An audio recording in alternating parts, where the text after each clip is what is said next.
ma paluksin hakata võistkondadel siis kogunema ja võtta üksteise järgi, nii et me saaksime väikse välja marsiga teha.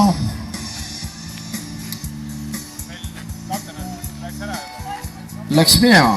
No osad on veel tulemas, no tegelikult ma usun, et me juba ma näen, sealt tuleb väga tõsist jõudu. Ongi need vist kohalikud Orissaare spordinaised, kes sealt saabuvad. Tervitame neid ühe aplausiga. Lillekesed. No nad ei ole sellise tähelepanu, kui muidugi harjunud. Ma vaatan, nad tunnevad ennast natukene ebamugavalt, aga no me oleme harjunud niimoodi oma suurepärase sportlase tervitama.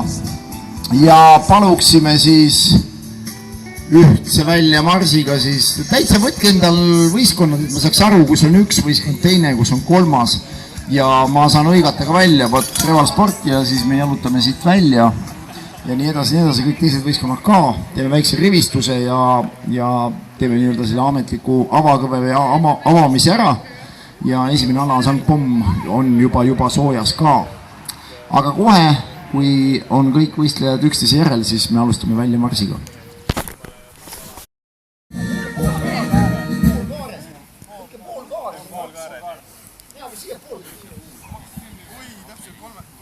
Lugupeetud spordiklubid, austatud sportlased, head kolleegid ja rohkearvuline publik. Me alustame järjekorras juba 4. spordiklubide Spartakiaadiga ja see üritus kasvas välja minu enda ideest teha sporti vanakooli moodi, sellepärast me olemegi natukene teistmoodi võib-olla riides kui tavalisel päeval spordisaalis rässides. Aga meie ürituse puhul ei ole osavõtt see kõige tähtsam. Kõige tähtsam on võit. On ainult üks võistkond, kes võidab ja see tagasihoidlik 40 kilogrammine auhind rändkarikana jääb siis küll hoiule tõenäoliselt siia Orissaarde, aga ilus nimeplaat võitjaga tuleb sinna peale ja kaotajad me siin ei tunnista ega ei premeeri, kuigi ka teisele ja 3. kohale mul on väikene sümboolne karikas välja pandud. Aga tõsid on, et vanakooli sport tunnustas ainult võitjaid ja see idee ongi see, mida me siin ellu viime ja ütleme nii, et muidusööjatel ja nannipunidel meie seas kohta ei ole. Seega, noorsugu, loodan, et esinete nimevääriliselt, austate puhta spordireegleid ja ka ausa mängureegleid, et ei takista kaasvõistlejaid ja loodan, et tänane päev kujuneb meile kõigile meeleolukaks ja meeldejäävaks ja ega siin ei olegi muud kui soovida edu selle tänasel spordipäeval ja tänud juba ette, et te tulite sellest üritusest osa võtma.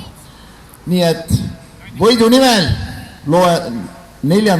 spordiklubide Spartakiaadi avatuks! Enne veel, kui algab tänavuse võistluse kohtuniku Margo, ise täidan samuti vanem kohtuniku rolli ja olen samal ajal ka orgkomitee liige, nii et kui tekib küsimusi, kui keegi tahab vaielda, siis palun seda orgkomitee juhi juurde tulla ja siis me vaidleme need asjad selgeks. Või kakleme need asjad selgeks, olgu öeldud, vana kombe kohaselt. Ei, siin ei ole kaudsed, siin on nii, et mees mehe silm silma, hammas hamba vastu. Nii palju kambaid suus on, nii palju on sul seda kaudsenit seal suus. Siin on ikka, nagu esimene maadlusmats oli 1912 Martin Klein, et nii kaua kui ikkagi mehed püsti seisavad, nii kaua mats käib. Nii on ka meie spordipäeval. Aga nii, 3 võistlusala on enne lõunat, olgu öeldud, esimene ala Sangpomm 32 kilo meestel, 10 naistel. Teine võistlusala on siis võistkondlik teatevõistlus, takistusriba võiks nii öelda.